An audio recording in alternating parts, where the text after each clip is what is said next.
Bonjour, bienvenue sur la chaîne AMES Environnement et Développement. Je m'appelle Moussa Koro Sidibé et je suis environnementaliste de formation et je suis également passionnée de l'environnement.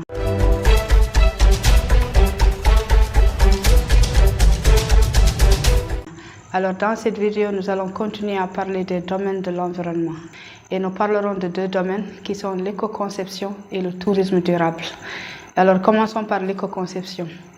Selon l'Agence de la transition écologique, l'éco-conception, c'est une démarche préventive pour diminuer les impacts négatifs d'un produit, d'un service ou d'un bâtiment sur l'environnement et sur l'ensemble de son cycle de vie, et tout en gardant sa qualité d'usage. Donc voilà un peu la définition de l'éco-conception. Il y a également une autre définition de l'éco-conception qui dit que c'est la volonté de concevoir un produit, un service ou un bâtiment tout en respectant les principes de l'environnement et du développement durable. Donc l'éco-concepteur d'un produit éco-conçu doit préférer l'utilisation des ressources renouvelables par rapport aux ressources non renouvelables. Il doit également associer la valorisation des déchets à travers la réutilisation, la réparation et le recyclage. Donc on voit que l'éco-conception est un domaine extrêmement important dans l'environnement et il a des rôles différents tels que le fait de réduire les impacts environnementaux donc au niveau de toutes les activités qui peuvent exister. Et aussi, il réduit la consommation des ressources non renouvelables et la pénibilité du travail et également les maladies professionnelles. Il favorise également la diminution de l'effet de serre, la diminution de consommation d'énergie et la diminution de la pollution de l'air, de l'eau et du sol. Voilà un peu ce qu'on pouvait dire sur le domaine de l'éco-conception. Et là, nous allons parler du tourisme durable. Le tourisme durable, c'est, en fait, on peut le définir comme une forme de tourisme alternatif qui respecte, qui préserve et qui met en valeur les patrimoines sociaux, naturels et culturels des sites touristiques et des zones touristiques à l'attention des touristes et des populations locales et autochtones. Et tout cela pour diminuer les impacts négatifs des activités touristiques sur l'environnement. Et le tourisme durable en lui-même, c'est un domaine de l'environnement qui a commencé à être pratiqué à partir de 1990. Mais cet éveil de conscience, cette prise de conscience, elle est venue de trois côtés. Du côté des gouvernements des pays développés, du côté des populations locales et autochtones, et aussi du côté des touristes eux-mêmes. Le tourisme durable en lui-même, c'est un terme qui est générique parce qu'il y a différents types de tourisme dont tous concourent au développement durable, mais avec juste quelques nuances entre eux. Donc là, nous allons citer ces types de tourisme. On a le tourisme vert, on a l'écotourisme, on a le tourisme rural, le tourisme équitable, le tourisme social, le tourisme solidaire et le tourisme responsable et même le tourisme participatif.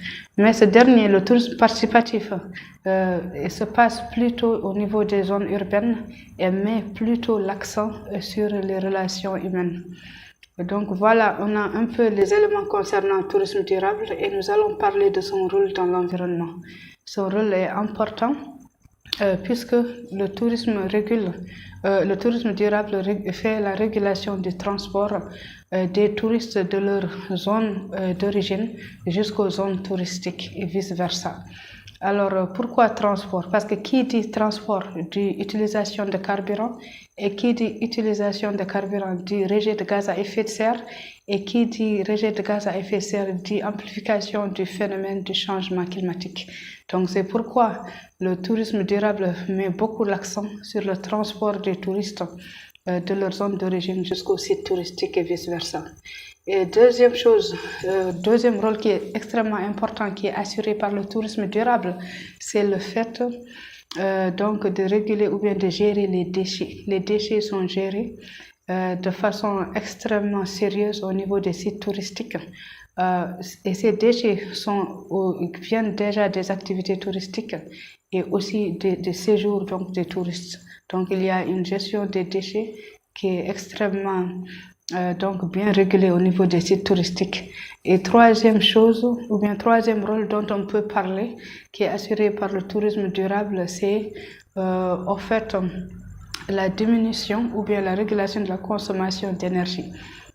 La consommation d'énergie doit être moindre au niveau des résidences d'accueil des touristes. Parce que d'ailleurs même il y a certaines résidences d'accueil de touristes au niveau de certaines zones touristiques qui pratiquent le tourisme durable où les résidences sont écologiques. Donc ce qui fait qu'il y a une consommation d'énergie qui est vraiment diminuée et amoindrie. Et on va parler aussi d'un autre rôle qui est extrêmement important dans les sites touristiques, c'est la régulation du nombre de touristes qui arrivent dans un site touristique. Parce que comme dans le cas du tourisme de masse, c'était un problème au niveau du nombre de touristes parce qu'ils venaient beaucoup, donc ils créaient des impacts négatifs sur les écosystèmes animaux et végétaux et sur les zones, surtout s'ils fréquentaient des forêts ou bien quelque chose comme ça. Donc ce qui fait qu'ils avaient un effet négatif, notamment le piétinement donc des végétaux et aussi les bruits. Les bruits faisaient fuir les animaux, donc ce qui fait que c'était pas vraiment une bonne chose pour les sites touristiques. Ce qui fait que le tourisme durable, lui, il régule le nombre de touristes pour éviter tous ces problèmes. Donc, on voit bien que le tourisme durable concourt à assurer, à nous mener au développement durable. Donc, merci d'avoir regardé la vidéo jusqu'ici. Abonnez-vous à la chaîne, de 1 pour aider à son évolution et de 2 pour voir les prochaines vidéos que je vais poster sur cette chaîne. Je vous remercie et je vous dis à très bientôt.